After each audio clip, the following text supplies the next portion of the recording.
وہ یہ سمجھتے تھے کہ نبی آخر زمان کی شریعت میں ایسے زنا کی سزا کوڑے ہے، رجم نہیں ہے، لہٰذا انہوں نے اس یہودی اور یہودن کا مقدمہ آپ کی عدالت میں پیش کر دیا۔ یہاں یہ بات قابل ذکر ہے کہ آپ کا یہود مدینہ سے جو معاہدہ ہوا تھا، اس کی روح سے یہودی اس بات میں آزاد تھے کہ وہ اپنے مقدمات اور تنازعات خود ہی تورات کے مطابق فیصلہ کر کے حل کر لیں گے، اور اگر چاہیں گے تو آپ کے پاس عدالت میں لے آئیں گے۔ اس صورت میں کیا ہوا کہ فیصلہ ہی ان کے ذمہ تھا کہ وہ آپ کے پاس لاتے ہیں یا خود ہی اپنا مسئلہ حل کرتے ہیں، لہٰذا وہ آپ کے پاس یہ مسئلہ لے آئے، اور انہیں تھا کہ یہ امیر زانی جوڑا جو ہے رجم کی سزا سے بچ جائے گا۔ آپس میں یہ طے کیا کہ اگر یہ نبی کوڑوں کی سزا کا فیصلہ دے گا تو اس کا فیصلہ تسلیم کر لینا، اگر رجم کا فیصلہ دے گا تو تسلیم نہ کرنا۔ مسلم کی روایت ہے کہ یہود نے اس امیر زانی یہودی کو کوڑوں کی سزا دی تھی اور اس کا منہ کالا کر کے اور گدھے پر سوار کر کے گشت کروا رہے تھے، تو آپ نے خود ان کو اپنے پاس بلایا۔ اس طرح یہ مقدمہ آپ کی عدالت میں آ گیا۔ اتنے یہ فتنہ پرور لوگ تھے کہ نہ تو تورات کی اتباع کرنے پر تیار تھے، نہ نبی کا فیصلہ تسلیم کرنے کو تیار تھے، بلکہ اپنے نفس کی خواہش کی پیروی کرتے رہے۔ کتاب اللہ یعنی تورات کے منکر اس لیے کہ تورات میں رجم کا حکم موجود تھا، وہ یہ بات خوب جانتے تھے۔ نبی کے منکر اس لیے کہ وہ فیصلے کو مشروط طور پر ماننا چاہتے تھے، یعنی اگر وہ ان کی خواہش کے مطابق کوڑوں کی سزا ہو تو مان لیں گے، اگر تو رجم ہوگا تو نہیں مانیں گے، لہٰذا یہ اتباع نہ تو تورات کی ہوئی نہ نبی کی، بلکہ ان کی اپنی خواہشات کی اتباع ہوئی، اور یہ شخص فتنے میں ایسا شخص پڑ جاتا ہے جو نہ نبی کی مانتا ہے نہ کتاب اللہ کی مانتا ہے۔ اللہ تعالیٰ فرماتے ہیں کہ ایسے لوگوں کے دلوں کو اللہ تعالیٰ ہرگز پاک نہیں کرتے اور یہ خود ناپاک رہتے ہیں۔ اللہ تعالیٰ صرف ان کے دلوں کو پاک کرتے ہیں جو خود پاک صاف ہونا چاہتے ہیں۔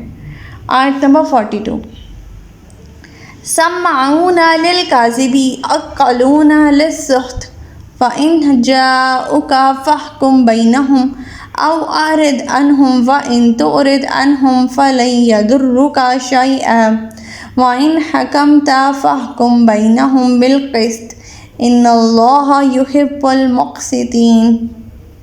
یہ لوگ جھوٹ بنانے کے لیے جاسوسی کرتے ہیں، اس کے علاوہ حرام خور بھی ہیں۔ اگر یہ لوگ آپ کے پاس آئیں تو جی چاہے تو ان کا فیصلہ کرو ورنہ نہ کرو، اور اگر آپ نہ کریں گے تو بھی وہ آپ کا کچھ نہیں بگاڑ سکتے۔ ہاں، اگر آپ ان کا فیصلہ کریں تو پھر انصاف سے فیصلہ کیجیے، کیونکہ اللہ تعالیٰ انصاف کرنے والوں کو ہی پسند کرتا ہے۔ اللہ تعالیٰ نے یہاں یہ اختیار آپ صلی اللہ علیہ وسلم کو دے دیا کہ اگر انہوں نے فیصلہ کرنا ہے تو کر دیں، اگر نہیں کرنا تو بھی وہ کوئی ان کے اوپر گرفت نہیں کر سکتے۔ اگر فیصلہ کرنا ہی ہے تو انصاف سے کریں۔ اس آیت سے یہ بھی معلوم ہوتا کہ یہ مقدمہ خود ہی آپ صلی اللہ علیہ وسلم کے سامنے لائے تھے۔ کچھ لوگ تو مقدمہ لانے والے تھے اور کچھ پیچھے بیٹھے ہدایات دینے والے تھے۔ اگر فیصلہ ایسے ہوا تو مان لینا ورنہ نہ ماننا۔ رسول اللہ صلی اللہ علیہ وسلم نے اب کیا کیا کہ یہود کو بلایا اور ان سے پوچھا کہ کیا تم اپنی کتاب میں زانی کی یہی سزا پاتے ہو؟ انہوں نے کہا ہاں ہاں۔ پھر آپ نے ان کے علماء میں سے ایک آدمی کو بلایا اور فرمایا میں تمہیں اللہ کی قسم دیتا ہوں جس نے موسیٰ پر تورات نازل کی تھی، بتاؤ کیا تم اپنی کتاب میں زانی کی یہی سزا پاتے ہو؟ اس نے کہا نہیں۔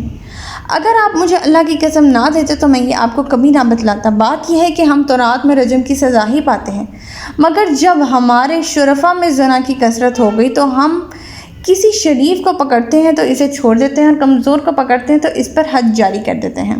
پھر ہم نے آپس میں یہ کہا کہ ایسی سزا پر متفق ہو جائیں جسے شریف اور رذیل سب پر نافذ کر سکیں، تو ہم نے کوڑے مارنا اور منہ کالا کرنا نافذ کر دیا۔ آپ نے فرمایا اے اللہ، سب سے پہلے میں تیرے اس حکم کو زندہ کرتا ہوں جبکہ ان لوگوں نے اس کو مردہ کر دیا تھا۔ پھر آپ صلی اللہ علیہ وسلم نے اسے رجم کرنے کا حکم دیا اور وہ رجم کیا گیا۔ یہودی کہا کرتے تھے محمد کے پاس چلو، اگر وہ تمہیں منہ کالا کر کے کوڑے مارنے کا حکم دے تو اسے قبول کر لو، اگر رجم کرنے کا فتویٰ دے تو بچو۔ تب یہ آیت نازل کی گئی تھی۔ آیت نمبر 43، وَكَيْفَ يُحَكِّمُونَكَ وَعِندَهُمُ التَّوْرَاةُ فِيهَا حُكْمُ اللَّهِ ثُمَّ يَتَوَلَّوْنَ مِن بَعْدِ ذَلِكَ وَمَا أُولَئِكَ بِالْمُؤْمِنِينَ۔ اور آپ کو یہ کیسے حکم بنا سکتے ہیں جبکہ ان کے پاس تورات ہے جس میں اللہ کا حکم موجود ہے؟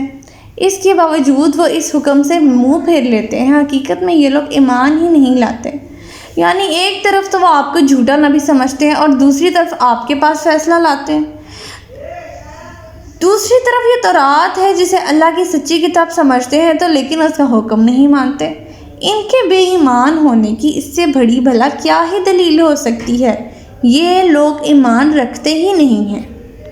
آیت نمبر 44، اِنَّا أَنزَلْنَا التَّوْرَاةَ فِيهَا هُدًى وَنُورٌ يَحْكُمُ بِهَا النَّبِيُّونَ الَّذِينَ أَسْلَمُوا لِلَّذِينَ هَادُوا وَالرَّبَّانِيُّونَ وَالْأَحْبَارُ بِمَا اسْتُحْفِظُوا مِنْ كِتَابِ اللَّهِ وَكَانُوا عَلَيْهِ شُهَدَاءَ فَلَا تَخْشَوُا النَّاسَ وَاخْشَوْنِي وَلَا تَشْتَرُوا بِآيَاتِي ثَمَنًا قَلِيلًا وَمَن لَّمْ يَحْكُم بِمَا أَنزَلَ اللَّهُ فَأُولَٰئِكَ هُمُ الْكَافِرُونَ۔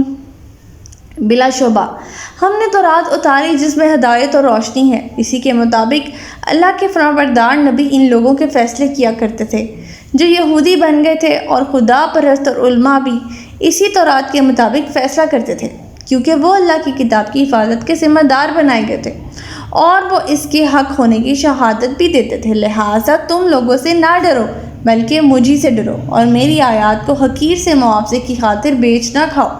اور جو لوگ اللہ کے نازل کردہ احکام کے مطابق فیصلہ نہ کریں وہی کافر ہیں۔ اس کا مطلب یہ ہے کہ یہودی مذہب کوئی الہامی مذہب نہیں ہے، نہ ہی کتاب اللہ میں انہیں یہودی بننے کو کہا گیا ہے، بلکہ اس سے مراد وہ لوگ ہیں جنہوں نے اپنے عقائد میں بہت کچھ شامل کر لیا اور اپنے آپ کو یہودی کہنے لگے۔ اللہ نے جو کتاب تورات نازل کی تھی وہ ایسا دستور بتاتی تھی جس کے مطابق تمام مسلمان فرمانبردار انبیاء خود بھی عمل پیرا تھے، اور ان یہودیوں کے تنازعات کے فیصلے بھی اسی کتاب کے مطابق کیا کرتے تھے۔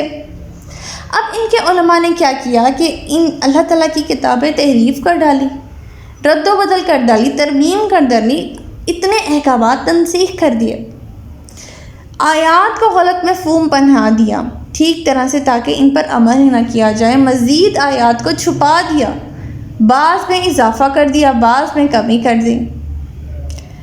اللہ تعالیٰ یہاں فرما رہے ہیں کتاب اللہ یا منزل اللہ وحی کے مطابق فیصلہ نہ کرنا کافروں کا کام ہوتا ہے، مسلمانوں کا کام نہیں ہوتا۔ آیت نمبر 45، وَكَتَبْنَا عَلَيْهِمْ فِيهَا أَنَّ النَّفْسَ بِالنَّفْسِ وَالْعَيْنَ بِالْعَيْنِ وَالْأَنْفَ بِالْأَنْفِ وَالْأُذُونَ بِالْأُذُونِ وَالسِّنَّ بِالسِّنِّ وَالْجُرُوحَ قِصَاصٌ فَمَن تَصَدَّقَ بِهِ فَهُوَ كَفَّارَةٌ لَّهُ وَمَن لَّمْ يَحْكُم بِمَا أَنزَلَ اللَّهُ فَأُولَٰئِكَ هُمُ الظَّالِمُونَ۔ ان کے لیے ہم نے تورات میں یہ لکھ دیا تھا کہ جان کے بدلے جان ہوگی، آنکھ کے بدلے آنکھ، ناک کے بدلے ناک، کان کے بدلے کان، دانت کے بدلے دانت، اور زخموں کا برابر برابر بدلہ ہوگا۔ اور جو شخص اپنے حق سے دستبردار ہو جائے تو یہ دستبرداری اس کے اپنے گناہوں کا کفارہ بن جائے گا۔ اور جو لوگ اللہ کے نازل کردہ احکام کے مطابق فیصلہ نہیں کرتے تو ایسے ہی لوگ ظالم ہیں۔ سب سے پہلے تو اللہ تعالیٰ نے فرمایا ہے کہ اگر قصاص کا حکم اللہ تعالیٰ نے یہاں دیا ہے اس آیت میں کہ اگر کسی سے قتل ہو گیا ہے تو جان کے بدلے جان ہوگی، آنکھ کے بدلے آنکھ، ناک کے بدلے ناک، کان کے بدلے کان، دانت کے بدلے دانت، اور زخموں کا بدلہ اتنا ہی جتنے کے زخم ہے، اس سے زیادہ نہیں۔ اور اگر کوئی شخص اپنے حق میں اس بات سے دستبردار ہو جاتا ہے، معاف کر دیتا ہے، تو اپنے ہی گناہوں کا یہ چیز اس کے کفارہ بن جائے گی۔ اور جو لوگ اللہ کے نازل کردہ احکام کے مطابق فیصلہ نہیں کرتے تو ایسے ہی لوگ ظالم ہیں۔ تو ہمارا آج کا سبق یہیں تک تھا۔ اللہ تعالیٰ سے دعا ہے کہ اللہ تعالیٰ ہمیں ہدایت دے، اللہ تعالیٰ ہمیں قرآن پاک کے احکامات پر عمل کرنے کی توفیق عطا فرمائے۔ ایسی ہدایت دے اللہ پاک ہمیں کہ جس کے بعد گمراہی نہ ہو۔ ربنا لا تزغ قلوبنا بعد إذ هديتنا وهب لنا من لدنك رحمة إنك أنت الوهاب۔ سبحانك اللهم وبحمدك استغفرك واتوب الیک۔ السلام علیکم ورحمۃ اللہ وبرکاتہ۔